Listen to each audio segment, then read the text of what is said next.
नमस्कार दोस्तों, आप सुन रहे हैं सुनो कहानी।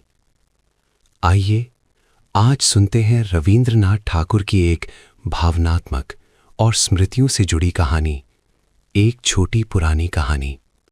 कहानी सुनानी पड़ेगी पर और नहीं सुना सकता। अब इस थके असमर्थ व्यक्ति को छुट्टी देनी पड़ेगी। ये पद मुझे किसने दिया बताना मुश्किल है। धीरे धीरे एक एक करके तुम 5 लोग आकर मेरे चारों तरफ कब इकट्ठे हो गए और क्यों मुझ पर अनुग्रह किया और मुझसे प्रत्याशा की, ये बताना मेरे लिए कठिन है। जरूर वो तुम्हारे अपने गुणों के कारण है। सौभाग्यवश मेरे प्रति सहसा तुम लोगों का अनुग्रह जागृत हुआ था और जिस प्रकार उस अनुग्रह की रक्षा हो सके उस चेष्टा में यथासंभव त्रुटि नहीं हुई। किंतु 5 लोगों की अव्यक्त निर्दिष्ट सम्मति से जो कार्यभार मेरे प्रति अर्पित हुआ, मैं उसके योग्य नहीं हूं।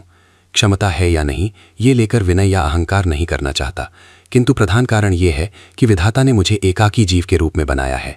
ख्याति, यश, जनता के लिए उपयोगी वगैरह बनाकर मेरे शरीर को सख्त चमड़ी नहीं दी। उनका ये विधान था कि यदि तुम आत्मरक्षा करना चाहते हो तो थोड़ा अकेलेपन में रहो। हृदय भी अकेले रहने के लिए सदा उत्कंठित रहता है। किंतु बाबा, बिना दिखे परिहास में हो या भूल समझकर ही हो, मुझे एक बहुत बड़े जनसमाज में उतारकर इस वक्त मुंह पर कपड़ा लगाए हंस रहे हैं। मैं उनकी इस हंसी में योग देने की चेष्टा कर रहा हूं, किंतु किसी तरह सफल नहीं हो पा रहा। ऐसा नहीं लगता कि पलायन करना मेरा कर्तव्य है। सैन्य दल में ऐसे बहुत से लोग हैं जो स्वभाव से युद्ध की अपेक्षा शांति में अधिक स्फूर्ति पाते हैं, किंतु जब वे अपने और दूसरों के भ्रमवश युद्ध क्षेत्र के बीच आ जाते हैं, तब अचानक दल तोड़कर भागना उन्हें शोभा नहीं देता।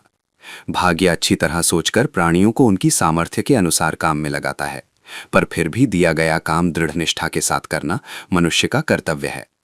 तुम्हें जरूरी लगता है, इसलिए मेरे पास आते हो और सम्मान दिखाने में भी भूल नहीं करते। आवश्यकता खत्म हो जाने पर आज्ञाकारी सेवक धर्म के प्रति अवज्ञा दिखाकर कुछ आत्मगौरव अनुभव करने की चेष्टा भी करते हो। पृथ्वी पर साधारणतः यही स्वाभाविक है और इसी कारण ही साधारण नामक एक अकृतज्ञ अव्यवस्थित चित्तराजा पर उसके अनुचर वर्ग का पूरा विश्वास नहीं होता। किंतु पक्ष विपक्ष की ओर देखने से हमेशा सब काम करना नहीं हो पाता। निरपेक्ष होकर काम ना करने से काम का गौरव नहीं रहता। अतएव यदि कुछ सुनने की इच्छा से आते हो तो कुछ सुनाऊंगा, थकान नहीं मानूंगा और उत्साह की प्रत्याशा भी नहीं करूंगा। पर आज एक छोटी और धरती की बहुत पुरानी एक कहानी याद आ रही है। मनोहर न होते हुए भी छोटी होने के कारण धैर्य टूटने की संभावना नहीं है। धरती की एक बड़ी नदी के तट पर एक बड़ा जंगल था। उसी जंगल में और उसी नदी के किनारे पर एक कठफोड़वा और एक दीर्घच्चू पक्षी रहते थे। जब धरती पर कीड़े सुलभ थे, तब भूख मिटाने के लिए दोनों संतुष्ट चित्त से धरती के यश का गाना गाते थे, तंदुरुस्त शरीर लिए घूमते थे। समय के साथ दैवयोग से धरती पर कीड़े मुश्किल हो उठे। तब नदी के तीर पर स्थित पक्षी ने शाखा पर बैठे कठफोड़वा से कहा, भाई कठफोड़वा, बाहर से बहुतों को ये धरती नई, श्यामल, सुंदर लगती है, पर मुझे तो ये शुरू से अंत तक जीर्ण लगती है। शाखा पर बैठे कठफोड़वा ने नदी तट पर बैठे पक्षी से कहा, भाई दीर्घच्चू, बहुत से लोग इस जंगल को सतेज शोभनीय मानते हैं, किंतु मैं कहता हूं ये एकदम अंतःसार विहीन है। तब दोनों ने मिलकर यही प्रमाणित करने का दृढ़ निश्चय कर लिया। पक्षी ने नदी के तट पर छलांग मारकर धरती की नरम कीचड़ पर बराबर चोंच मारकर वसुंधरा की जीर्णता दिखाने लगा और कठफोड़वा वनस्पति की कठिन शाखाओं पर बार बार चोंच मारकर जंगल के अंदर के खोखलेपन को दिखाने लगा। विधि की विडंबना से ऊपर बताए गए दोनों अध्यवसायी पक्षी संगीत विद्या से वंचित थे। अतएव जब कोयल धरती पर बसंत के नए आगमन की घोषणा पंचम स्वर में करने लगी और जब श्यामा जंगल में नई सुबह के उदित होने पर कीर्तन करने लगी, तब भी दोनों भूखे असंतुष्ट मूक प्राणी बिना थके उत्साहपूर्वक अपनी प्रतिज्ञा का पालन करते रहे। ये कहानी तुम लोगों को अच्छी नहीं लगी। अच्छी लगने की बात ही नहीं थी, पर इसका सबसे बड़ा और महत्वपूर्ण गुण ये है कि ये 5-7 पैराग्राफ में पूरी हो गई।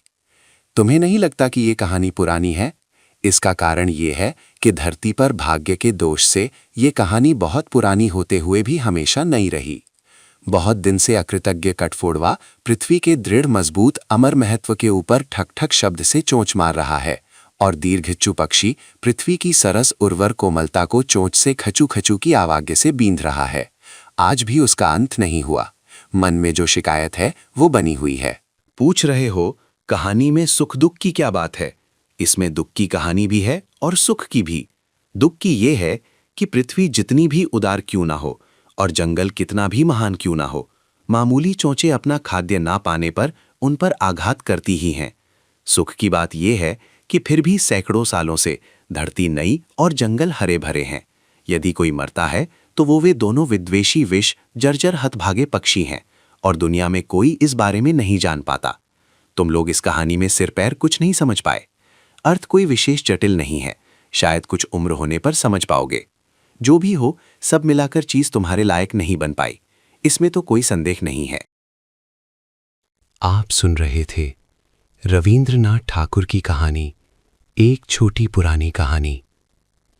ये कहानी हमें याद दिलाती है कि कुछ घटनाएं बहुत छोटी होती हैं, लेकिन समय बीत जाने के बाद वही यादें हमारे मन में सबसे गहरी जगह बना लेती हैं। बीते हुए पलों की ये छोटी सी कहानियां हमें ये सिखाती हैं कि जीवन केवल आगे बढ़ने का नाम नहीं, कभी-कभी पीछे मुड़कर समझने का भी नाम है। ऐसे ही भावनात्मक और सोचने पर मजबूर करने वाली कहानियों के लिए सुनो कहानी के साथ जुड़े रहिए। धन्यवाद।